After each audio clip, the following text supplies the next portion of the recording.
আমি এখন চলেছি ঘাঘিরতি ঝর্ণা দেখতে। এটা সারান্ডা ফরেস্টের মধ্যেই পড়ে এবং Kiriburu range, Chaibasa forest division. এটি একটি ঝুলন্ত ব্রিজ, কাঠের। এই ঝুলন্ত ব্রিজ দিয়ে আমি এসেছি, অনেকটা উঁচুতে উঠে এসেছি। খুব সুন্দরভাবে বানানো হয়েছে ব্রিজটা এবং ওঠার সিঁড়িটিগুলো।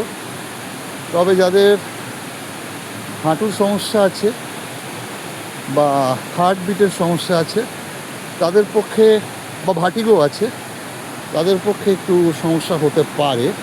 খুব কঠিন নয়। এই যে ঝর্ণার ধারা এখান দিয়ে নামছে, এখানে দেখে আমার মনে হলো একটা হাইড্রো ইলেকট্রিসিটি পাওয়ার স্টেশনও তৈরি হয়েছে ছোটো আকারে।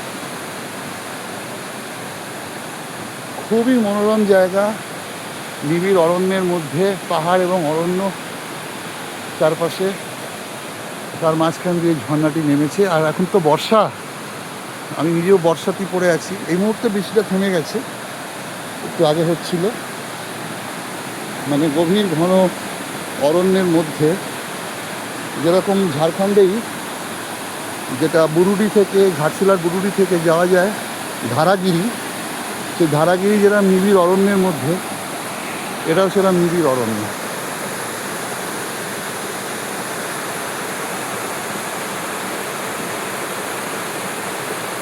ঝর্ণা নামছে ওপর থেকে, আরও উপরে আছে, চারিপাশে গভীর অরণ্য ঢাকা।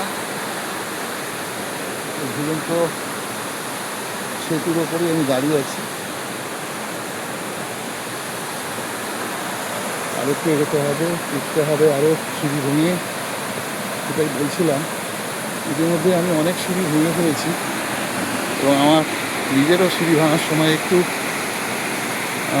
সমস্যা হচ্ছে শ্বাসের। সেটা আমার ব্যক্তিগত সমস্যা, কিন্তু যারা সুস্থ সবল তরুণ তারা এখানে এলে তাদের খুবই ভালো লাগে, খুবই উপভোগ্য। এই সিঁড়ি ভেঙে আমায় উঠতে হবে। আমি কথা বলছি না আর।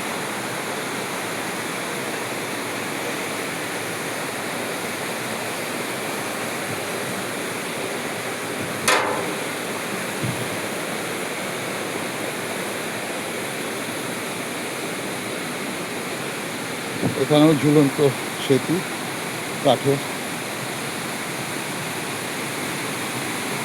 এখানে আমি এই মুহূর্তে একেবারে একা আছি।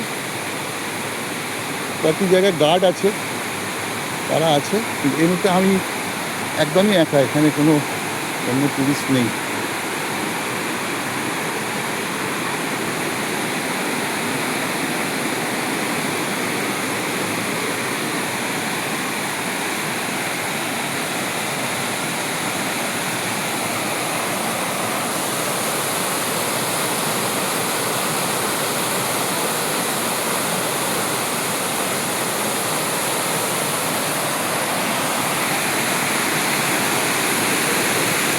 সামনে একটি অল্প বয়সী ছেলে মেয়ে, দুটি অল্প বয়সী ছেলে মেয়ে এসছে, দেখে মনে হচ্ছে স্থানীয়।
আপাতত এখানে থামাচ্ছি।